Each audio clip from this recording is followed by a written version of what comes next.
tá todo mundo vivendo com essa sensação de que algo ruim pode acontecer. Isso é ansiedade, né? Porque uma coisa é medo.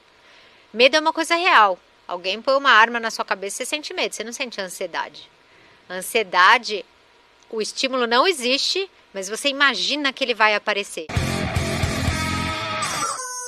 E aí, povo, beleza? Como é que vocês estão? Eu tô muito bem, eu tô com muita moral, eu tô bombando nessa internet, sabe por quê? Porque pessoas como a Karina Pirró voltaram no meu programa. Eba! E mal sabia ele que eu voltei porque bombou pra mim, né? Ah, filho, aqui é nós, aqui é nós. Então, muito obrigado mais uma vez. Opa, mais uma vez, muito obrigado. Imagina, obrigada a você. E é o seguinte, eu quero melhor que o outro episódio, se isso é possível, porque aquele foi muito bom. Aí eu cheguei em casa, fui acolhido pela minha avó, fui acolhido pela minha mãe, beleza, tá bom. Em agosto minha avó morreu. Foi outro tiro de 12 na cara, onde me levou grande parte, sabe? Então é aquilo que eu falo, até mesmo por desabafo e agradecimento à moral que você tá me dando, mas esse barulho mental aqui era pra ter sido lançado há bastante tempo atrás, só que eu não me sentia vivo pra isso. Uhum. Entendeu? E eu estava saudável, fisicamente falando. Sim. Entendeu? Graças a Deus eu não tive nada psicossomático no meio. Porque tinha tudo. A calvície aqui é herança do meu avô. Não tem que eu perdi cabelo porque fiquei estressado. Não, essa aqui eu já sabia que ia ficar. Mas graças a Deus não veio nada de fígado, não veio nada mais pesado, não veio nada, sabe? Viu só ansiedade. E é um negócio... Só não, né? Pelo amor de Deus. Eu não queria outra coisa, já Né? tava bom, já tava bom. Nada Só... como uma crise renal, né? Pelo amor de Deus. Você trocaria, não trocaria uma Ai, crise renal? Porque a ai. crise renal você toma um Buscopan, passou. É. Agora a ansiedade desse jeito, cara, ela não vai embora, né? Punk. Você pode fazer terapia o quanto você quiser. É isso aí, pessoal. Vocês gostaram? Vocês me desculpam que eu sabe, essa parada da vulnerabilidade, assim, eu perdi, sabe aquelas barreiras que as pessoas não querem se mostrar vulneráveis? Eu taquei isso pela janela faz um certo tempo já. Ótimo, então eu não tô né? nem aí. Então não tô nem aí. A gente chora mesmo, a gente tem problema, a gente... É isso. Nós estamos aqui para isso. E eu criei esse podcast justamente para ajudar você que tá passando por uns perrengues brabo. Aí eu trago pessoas maravilhosas como a Karina. Muito obrigado mais uma vez. Muito obrigada, adorei voltar aqui. Obrigada. Povo, fazer lição de casa? Fazer lição de casa? Ó, curte, compartilha, manda pro papagaio. As redes sociais da Karina tá aqui embaixo. Segue ela, segue... Vamos fortalecer o amiguinho aqui, tá bom? E não esquece de viver, né? Fica aí a dica. Não esqueça de viver. Obrigado, pessoal. Valeu. É que nem a gente assistindo no sofá o filme de terror. Você tá deitado, mas o cérebro tá, tipo, olhando todos os perigos. Vamos lá, vamos falar sobre estratégia, então. Respiração. A gente precisa experimentar a estratégia que melhor funciona. Primeiro, a respiração, ela funciona, ela pode funcionar para algumas pessoas, mas ela dificilmente funciona na crise. Porque você tem que treinar antes. Você tem que treinar antes. Sabe aquele golpe que você joga, né, luta jiu-jitsu? Não adianta você sabe que existe um golpe e vai treinar só na hora que precisa. Cara, você tem que treinar muito para a hora que você precisar, você tá muito bom naquilo. Então, muito provavelmente não deu certo para você, porque você só experimentou na hora que precisava. Então, esse é o ponto 1. Ponto 2 é que nem sempre uma única estratégia funciona para todo mundo, porque a gente é muito complexo. Às vezes o TDAH te atrapalha a fazer meditação. TDAH é uma benção. É uma benção, né? TDAH não atrapalha em nada. Isso aí é moda, é frescura. TDAH é frescura. É. Alô, Simon, por favor. Tá feito convite aqui. Eu vou pegar esse corte e vou mandar no seu Instagram, por favor. Vem falar Vem falar de TDAH comigo aqui, por favor. Que linka a rede social diretamente com a ansiedade? Sim, tem sim. E também ligado aos transtornos. Aumento de transtorno de imagem corporal em adolescentes que acabam vendo esses corpos maravilhosos, então elas têm mais anorexia, bulimia.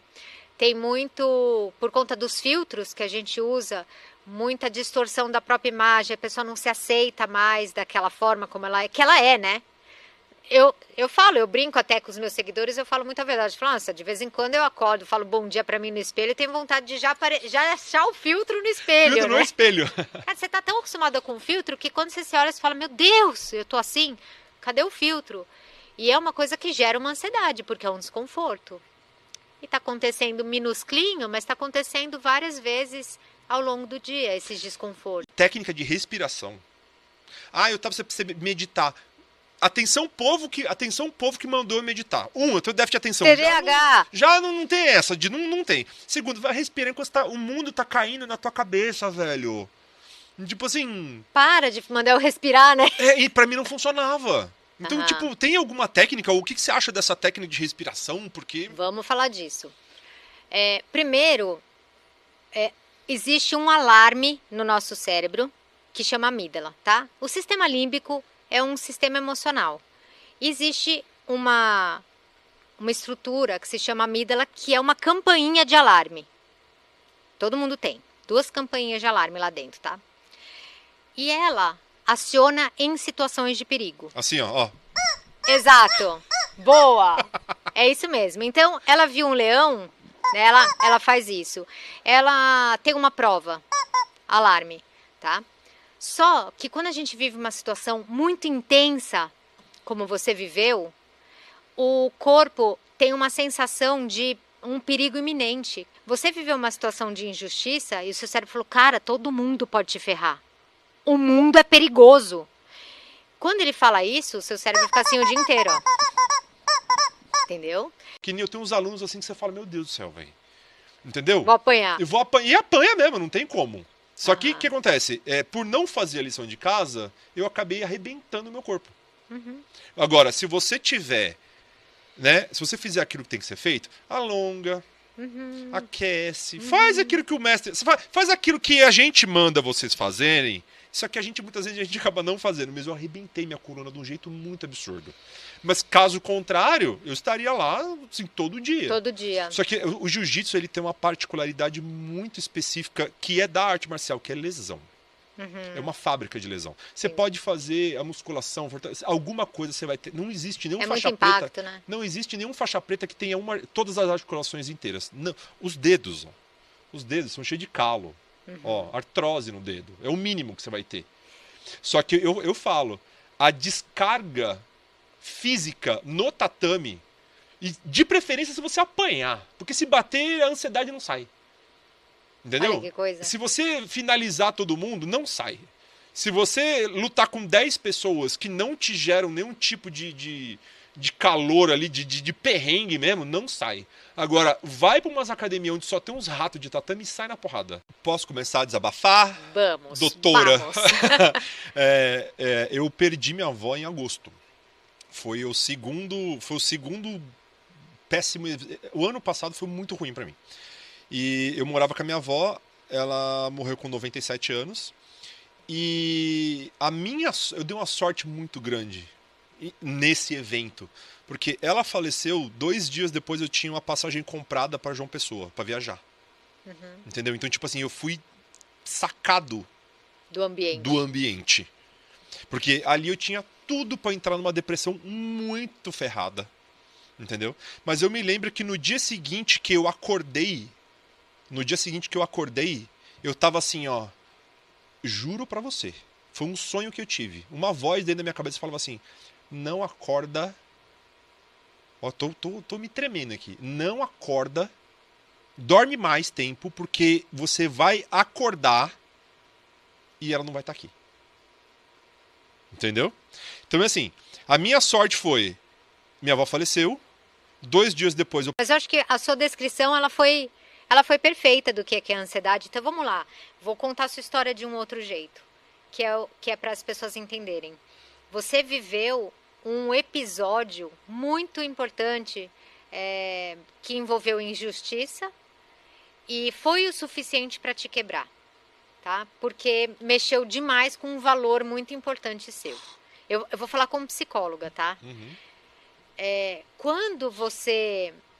Lógico que a gente não está em terapia aqui, né? Mas são coisas Tamo que... sim. Então tá bom. Então vamos lá. Então, o que dá para perceber? Que é uma pessoa que tem um super coração. Você é uma pessoa que tem um super coração, que é uma pessoa muito do bem. E é uma pessoa muito do bem, estando de um lado de uma pessoa, como eu disse, egoísta ou narcisista, como você disse, tem mais chance de apanhar, porque a gente nunca imagina que o outro lado vai fazer uma maldade, porque você fala, eu não faria, como que alguém faz isso, né? Eu não assino o contrato, porque se eu falei, tá falado. Mas a gente, hoje você sabe que tem outras pessoas que não são assim. Naquele momento que você não olhou para você com um pouco mais de gentileza, você se chicoteou, porque ao invés de você falar para você, cara, eu fui enganado de novo porque eu tenho um bom coração e eu tô descobrindo no mundo que não é só uma pessoa que me faz maldade, são várias pessoas que podem me fazer. Dá pra fugir de ansiedade? A fuga, existe alguma fuga de ansiedade? Dá pra fazer alguma coisa em relação a isso? Olha, primeiro eu só vou arrumar de que isso que você sentiu é um luto e cada um vive o luto de uma forma e a gente precisa também normalizar o luto para não dar um nome e sair medicando. Porque eu vejo muitas pessoas que procuram, até me procuram, ou procuram um serviço médico desesperados, porque estão vivendo um luto, e às vezes é um luto muito dolorido como o seu, mas pelo desespero buscam uma medicação. E eu gosto muito de entender o que está acontecendo. Então, se você está vivendo essa angústia de não querer levantar, mas não tem uma causa, sempre tem uma causa, tá? Mas no caso, uma causa assim, minha avó faleceu e ela era o amor da minha vida. Cara, você está vivendo luto, é isso mesmo. Vamos lá, né? Vamos esperar um pouco mais. Agora, você está com essa mesma dor 6 meses depois, a gente está falando de um luto patológico, aí é a hora da gente cuidar. Então, é muito importante que a gente aceite essas dores que a gente vai viver na nossa vida, porque a gente vai viver essas dores. E é importante que a gente vá descobrindo as nossas estratégias para lidar com elas, porque não vai ser uma única vez que a gente vai viver, né? A gente vai perder pessoas que a gente ama. Então, se no começo você precisa fugir daquele espaço, porque aquilo é muito dolorido, não tem problema nenhum. Isso não é uma fuga no sentido negativo. É a estratégia, a melhor estratégia que você usou para aquele momento. Então, é isso que eu ia te perguntar, se existe diferença entre crise de ansiedade e crise de pânico. Era isso que eu ia te perguntar. Mas eu vou relatar algo que aconteceu. Tá. Eu dei entrada no hospital. Com taquicardia, dor no peito e braço formigando.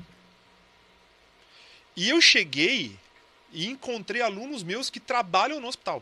Então, assim, o professor tá morrendo. Tá infartando. E, né? Eu tô na fase do... É agora e pum, morreu, acabou. É isso. Fez exame, fez um monte de coisa. Aí eu falei, mas por que eu... Né? Aí, ó, você não tem nada, fez a tomografia, fez o exame de sangue, volta, aí fui, né? Falei, ó, então, aconteceu isso. E eu tenho uma lesão no ombro por causa do jiu-jitsu. Aí a médica, graças a Deus, é só a lesão no ombro. Aí eu falei, filha da mãe. E tipo assim, eu vou morrer. Entendeu? Agora, a pergunta. Existe diferença entre crise de pânico e crise de ansiedade? Existe, porque a crise de ansiedade ela é menor. Pensa na palavra pânico. O pânico é a hora que você está em pânico, que você acha que você vai morrer. Geralmente vem com essa sensação de... Eu cheguei no hospital assim. Uma crise de ansiedade até te assusta, mas é controlável. A crise de pânico é desesperadora. Essa aí que você conheceu, que é o que faz as pessoas irem para o hospital achando que está morrendo. Tá? Dessa experiência que você contou, e eu vou deixar um recado aqui para os profissionais de saúde de pronto-socorro, olha aqui, câmera, não fala para o seu paciente que teve uma crise de pânico que ele não tem nada, né? Que você fez lá o eletrocardiograma, fez os exames de enzima, viu que de fato ele não está infartando, mas não diga para ele que ele não tem nada, porque o pânico não é nada. O pânico é muita coisa. E você desmerece a pessoa quando você diz que não tem nada. E não é só que você desmerece. A pessoa fala, cara, eles não descobriram que eu tenho. Ela se sente fresca. Ela se sente... Não, se ela se sente assim, fresca... Frescura. Não, é frescura, sabe? Pode ser. Mas sabe o que é pior? Se você diz que não é nada, o médico diz que não é nada, e o paciente sentiu tudo aquilo, sabe o que ele pensa? Essa médica não é boa, eu preciso ir em outro pronto-socorro. Porque eu tive um monte de coisa. Formigou minha mão. Eu tive aperto, não consegui respirar. Fiquei com falta de ar. Como assim não é nada? É alguma coisa e ela não sabe o que é, porque ela é muito novinha, ela não está acostumada. Então eu vou em outro pronto-socorro. E vira uma saga. Então, o profissional de saúde, ele precisa sentar e explicar o que é uma crise de pânico. Fala, está acontecendo alguma coisa? Aconteceu alguma coisa? Geralmente, quando você faz essa pergunta, a pessoa chora. Uhum. E aí, se ela chora, você se conectou para falar com ela. Olha, o que está acontecendo é que você, por conta disso que você acabou de me contar, tá muito sofrido para você. E aí, né, disparou o alarme dentro de você. E quando dispara, acontece tudo isso mesmo, tal. Não é que não é nada. Você vai falar, você precisa de um médico especializado. Você já fez terapia? Né? E você encaminha para o lugar. Se conseguir. Mas o sono, ele é muito reparador. Agora, é uma droga, né? Porque quando você tá com um transtorno de ansiedade, uma das primeiras coisas que mexe é o sono, né? Eu já tenho insônia. Essas olheiras aqui não é à toa, não. Essas olheiras aqui Você tem é. insônia? Ixi. E já que essas coisas não. Pode funcionar para algumas pessoas, a técnica de respiração pode resolver para uma pessoa, pode não resolver para outra. Eu pergunto, como ajudar alguém? Se alguém está Você tendo tá uma falando crise. tipo um amigo? Como ajudar alguém? O que a gente pode fazer? Tá. Eu acho Vou falar uma coisa tão simples, que vai ser desesperador de simples. Perguntando pra ele se tem algo que você possa fazer pra ajudar. Sai de perto de mim. Pode ser, pode ser.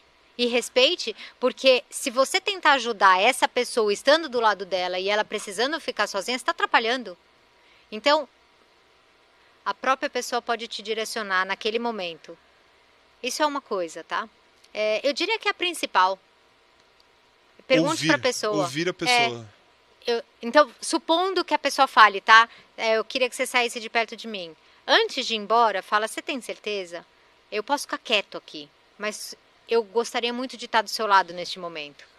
Mesmo que for só para segurar a sua mão. Oferece a segunda vez, porque às vezes... Eu estava falando sobre a ansiedade no Brasil.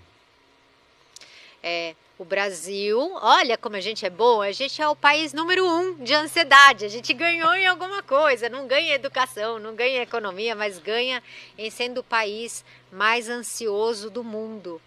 E é louco isso, né, que você pensar que as pessoas que vêm de fora para cá falam, nossa, vocês são tão calorosos, tão divertidos, mas é um povo bem sofrido do ponto de vista emocional. Existe uma explicação para isso? Uma causa? Por quê? Olha, é difícil fazer uma pesquisa dessa. O que a gente consegue ver é a condição que a gente vive, né, de subdesenvolvimento, de muita dificuldade financeira. A gente tem, sei lá, praticamente 50% da população devendo dinheiro.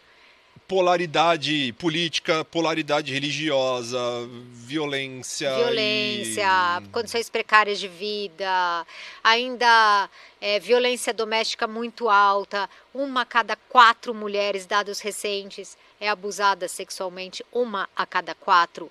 1 a cada 10 homens abusados sexualmente. Né, um país de baixa educação, ou seja, se você tem baixa educação formal, você não sabe nem matemática, quanto mais saber o que é ansiedade, que horas buscar ajuda. A gente brincou, a pessoa tá com ansiedade, fala para ela que é falta de Deus, entendeu? E manda rezar. E eu não estou discutindo religião aqui, eu estou falando o quanto que tem falta de informação. E muitas vezes, quando a gente está ansioso, eu vou sair para abstrair, ou não é nem a questão de sair para abstrair. Às vezes você sai da sua própria cabeça. Então eu vou baixar um joguinho do celular para dar uma distraída. Ou eu vou fazer o quê? Eu vou rolar um TikTok. Você pode deitar na cama, mas não é você que dorme. É o seu cérebro que tem toda uma programação de joga hormônio e põe você para dormir. Ele é responsável pela sua libido, pelos seus batimentos cardíacos, pela sua respiração. Ele é responsável pelo seu despertar. O cérebro é responsável por tudo isso, a gente esquece. Quando a gente altera a química dele, porque a gente está estressado e a gente joga um monte de adrenalina e isso altera toda a química, altera tudo que o cérebro faz. Então altera o pensamento. Por isso que as pessoas têm pensamentos negativos. Altera o sentimento. Começa a ter ansiedade ou angústia, altera sono, dorme mais ou não dorme, tem insônia, altera o apetite, que também é responsabilidade do cérebro, come mais ou não come, emagrece 12 quilos, libido zero, né? É muito difícil alguém ter libido para cima quando tá desse jeito, né? Então, não adianta nada o amigo falar, cata um monte de mulher, você nem sabe o que é libido mais. Então, tá tudo alterado no cérebro. E aí, você pode perguntar assim, Você falou, eu não tive nenhuma doença psicossomática, eu só tive ansiedade. Isso é uma doença, por exemplo, fazer massagem nas costas, ou pegar na mão da pessoa, ou só abraçar, consegue abaixar o cortisol, que é um dos hormônios de estresse. E tem um trabalho que eu estava lendo essa semana que abaixava a adrenalina. A adrenalina é o que é liberado quando vem o alarme, tá? O alarme toca e é liberado adrenalina, que é o que deixa o corpo todo em alerta. E o toque, apenas 10 minutos de toque, faz reduzir essa quantidade de adrenalina. Sabendo isso, fica legal a gente entender, então, que talvez dar uma mão ou abraçar a pessoa se ela permitir, ou oferecer, né, um carinho. Tá com crise de ansiedade? Vai pro jiu-jitsu. Vai pro jiu-jitsu. Lá você vai ter contato físico, lá você vai ter frustração a valer. Lá você vai apanhar muito. E vou te falar, o exercício físico. Então, eu ia te perguntar isso. Você percebe benefício do exercício físico? Muito, nossa, muito. Você tem que rotina de quantas vezes por semana você vai lá? Eu dou aula de terça e quinta. E só que tem treino lá de segunda a sábado. Mas quantas horas você passa em atividade física? Você tem ideia? O tema de hoje nós vamos falar sobre ansiedade. Ninguém sente, né? Não, eu não sinto ansiedade, eu não sei o que é isso. Nem eu. Tá? Eu vim aqui justamente para descobrir o que é ansiedade. Essa coisa que todo mundo fala que tem, né? Frescura. É. Falta de trabalho, Isso. falta de preocupação, falta de apanhar, falta de um monte de coisa. Falta de rezar, né? Cara, como falam besteira, não? Eu li aquele livro do Augusto Cury, da Ansiedade e o Mal do Século. E, obviamente, o meu TDAH não deixou eu terminar o livro, porque eu perdi o livro. O livro é muito bom, mas eu perdi o livro. Então, sim, faz parte. Faz parte do TDAH. E ele fala que a ansiedade é o mal do século. E é mesmo. É o mal do século, a gente pode dizer até por quantidade de gente ansiosa. A gente hoje fala que 1 a cada 3 pessoas tem ou terá algum transtorno de ansiedade. E 1 a cada 10 pessoas terá uma crise de ansiedade. Certa vez alguém me falou, não me lembro quem, falou que ansiedade é excesso de futuro. Quando a pessoa está muito voltada para o futuro, aquela preocupação que consome aquela coisa, então tipo, a pessoa não consegue relaxar. Tem a ver com essas, sempre pensando no futuro? Tem a ver? Tem a ver com o futuro, mas olha só que interessante. Quando eu dou esse exemplo, porque fica fácil. Se você enfiar o dedo na tomada e você tomar choque, a sua memória guarda essa informação. Sabe por que ela guarda essa informação? Porque ela vai olhar para uma tomada no futuro e não vai deixar você colocar o dedo. Ela vai falar assim, não põe. Ela é uma previsão do futuro. Não põe o dedinho lá porque você pode tomar choque. Então, a ansiedade nada mais é do que essa previsão do futuro, que eu já sei o que vai acontecer e é algo ruim que vai acontecer. Última pergunta para a gente finalizar. Existe diferença entre a ansiedade da criança, do adulto e do idoso? Existe algum tipo de... ou não? Não existe. O que existe é o conteúdo que vem, né?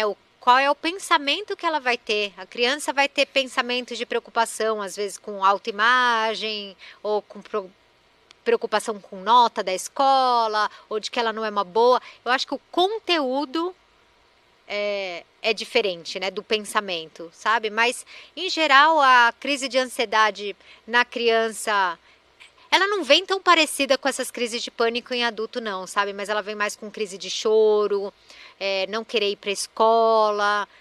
Os tipos de comportamento que ela apresenta,